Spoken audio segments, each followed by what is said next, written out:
as yet, any idea of a kind of rival national alliance to the Prosperity Party is not even on the drawing board, let alone a reality. Yeah?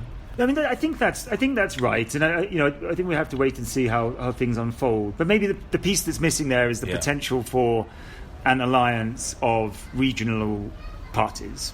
Right. So parties which prioritise their regional interests, but are willing to do business with other regional parties to form a position at the centre. It's all talk at this stage, and I think there's a lot of bad blood. There's a lot of different interests. As much as there's a tension between ethnic federalists and anti-ethnic federalists, there's also a ton of tension and bad blood between the competing ethno-nationalisms. Right. So it's not like they can just easily form some happy coalition. In other words, the Amhara nationalists are going to make a great fit with the Oromo nationalists or the Ogaden nationalists. It's not going to... Yeah, and then stick the TPLF into that mix as well. It's going to be an alliance of people united only by what they're against rather than what they agree on. Potentially, yeah. They've got a long way to go. Without getting too much into the weeds on the economic front, it just occurs to me that the other big challenge Abiy has got is that he's set in train this really ambitious economic reform and liberalisation program. We're talking about the liberalisation of the Telecoms system and of course the financial sector system. How is that process going to be affected by these political changes? Do you think they're going to end up being stalled because you can't do all this political stuff and restructuring the administration in some way and pursue this economic agenda at the same time? Yeah, tricky one. I think what we've seen so far is some pretty reform, liberal-minded on the economic sense. Yeah. People come into key positions and some sort of shift in direction towards a more market-based growth model. Yeah. But ultimately, if these things are going to be done sensibly, they take time. To get the political buy-in, maybe some form of public support to build the regulatory capacity for managing these liberalised industries.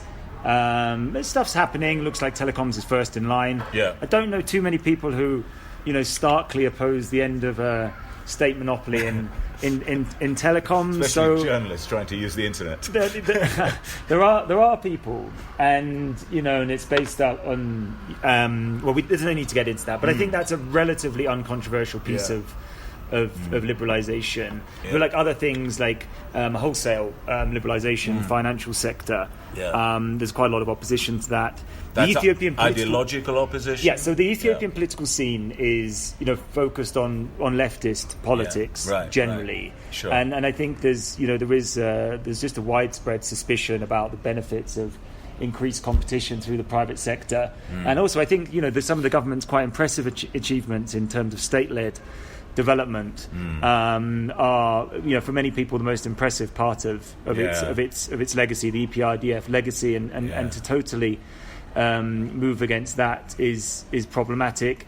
This is a difficult area. It hasn't had enough focus as it should do. We have to remember that one of the things that Meles wanted was a stable government where you kept everyone in check pretty fiercely, and right. Then you have your long policy horizons for investments and developments and infrastructure. Doesn't look like we're going to get that if we're moving into a far more uncertain and dynamic sort of political future. And I think what probably the sort of liberal reformers in the economic sphere would be hoping for is fairly obviously a pretty decent, respectable majority for the Prosperity Party. Then you would say, right, now we've got the mandate. We've sketched out our policies. You know what we're about here, and then they would maybe push ahead. So would there be a decision to finally float the burr and to try and see to reduce these chronic forex problems that Ethiopia suffers? Again, more wholesale, deeper financial deregulation, right.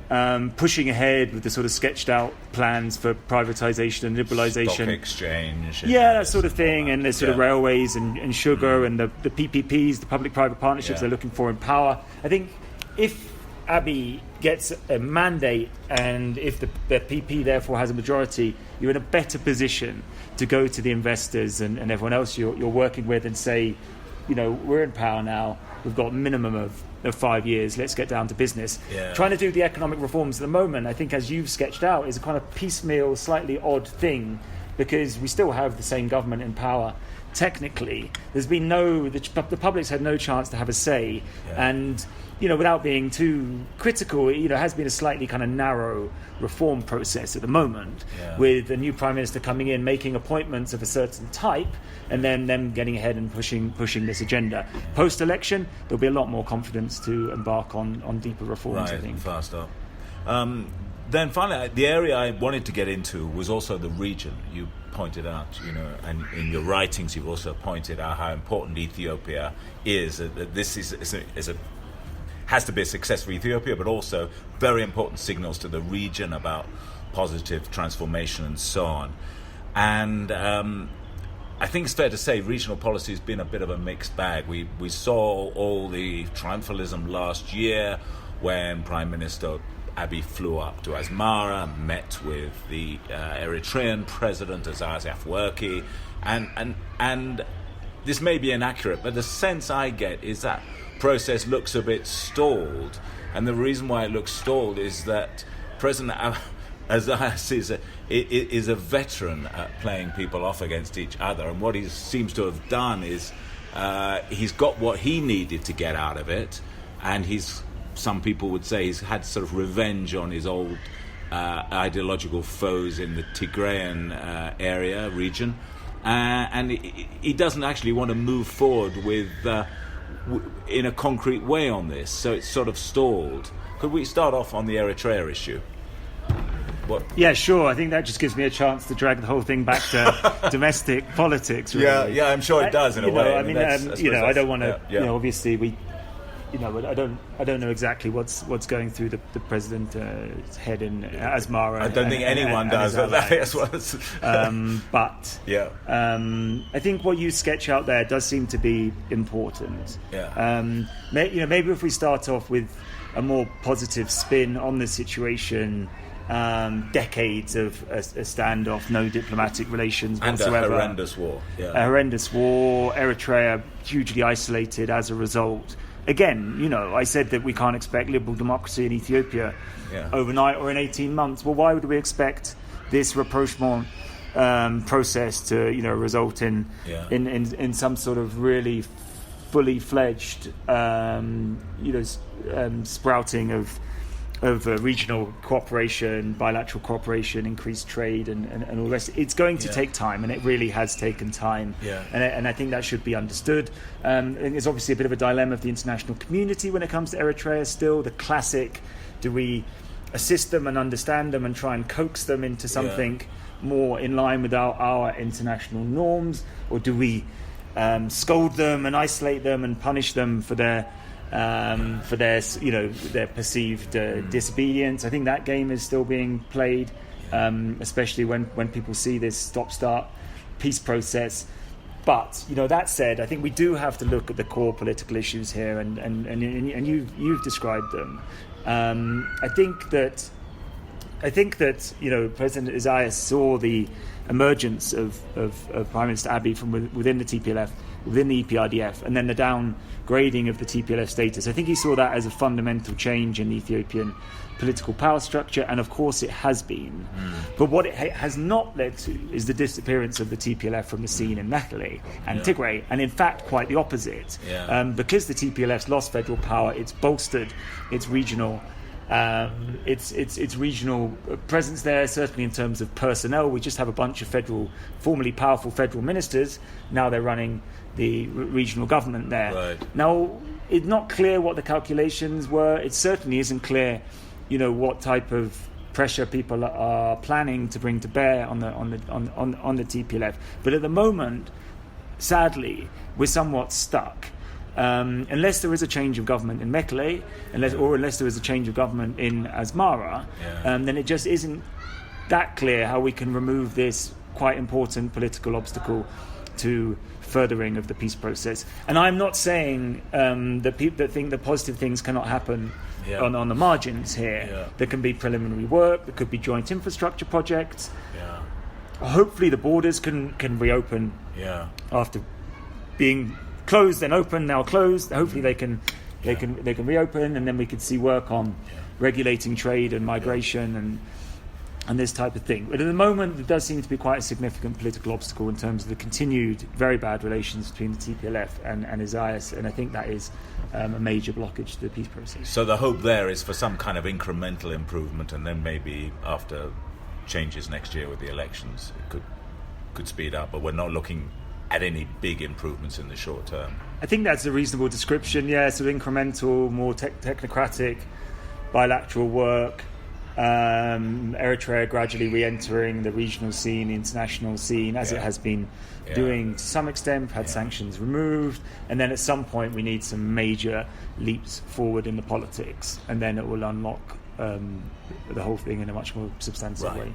Now, the other big issue, I think, would be Ethiopia's relations with Somalia, particularly, again, Prime Minister Abiy's relations with the government in Mogadishu, President Farmajo, as he's known, and what seems to be the problem with the Madobe government in Somalia, or the regional government under Madobe, and I wondered whether you think there's given that Kenya seems to be siding with the Madobe regional government in Somalia, like Ethiopia, Somalia is a federal system, because Kenya has a maritime dispute with Somalia and is at odds, it seems, with the president in Mogadishu. Is that setting up a kind of regional problem between Kenya and Ethiopia on one hand, and also a kind of an increased fracturing within the Somali system as well? Yeah, I mean, if it's okay, I'll just speak fairly briefly on these issues. Like, I'm always wary of overstretching in terms of being authoritative on various issues. But what I would say is that as a result of the political upheaval in Ethiopia, there's been some fairly significant shifts in foreign policy. I think clearly, most notably with regards to the Eritrea rapprochement, we've also seen, and I think institutionally, the Prime Minister was a very dominant figure in foreign policy last year, bold, assertive, acting, not necessarily after long processes of deliberation with his advisors, let alone with the foreign ministry. So it's led to this sort of slightly more dynamic foreign policy. I would say, whilst before it was much more predictable. Right. And then we've had situations like the growth of this sort of tripartite arrangement between. That's not quite the right word, but this Isaias Abiy and Farmajo were quite prominent as a trio last year, and clearly this was something which went against Ethiopian policy, which had been more to support the federal states in Somalia at the expense of support for Mogadishu, and this was accompanied by talk of regional trade agreements, which is again in line with the whole economic liberalisation project, saying that we're going to reach, Ethiopia is going to enter the WTO and it's going to be part of the AFCFTA, and is generally moving into this more liberal economic sphere. And then in the IGAD, East Africa or Horn region, that was to say, we're going to form some sort of integrated trade unit over here. The issue is, how realistic is that? How much time is it going to take? And it does seem clearly that the support or that shift towards Mogadishu has come at a cost. In terms of the cost, in terms of Ethiopia's relations with Jubaland and Madobe and also other regional states, with regards to the Kenya situation, I think regional actors have been perturbed by this new dynamism and unpredictability from Ethiopia. Now they're on their toes, they're not sure what's going on, new alliances are being struck, and there is concerns about this.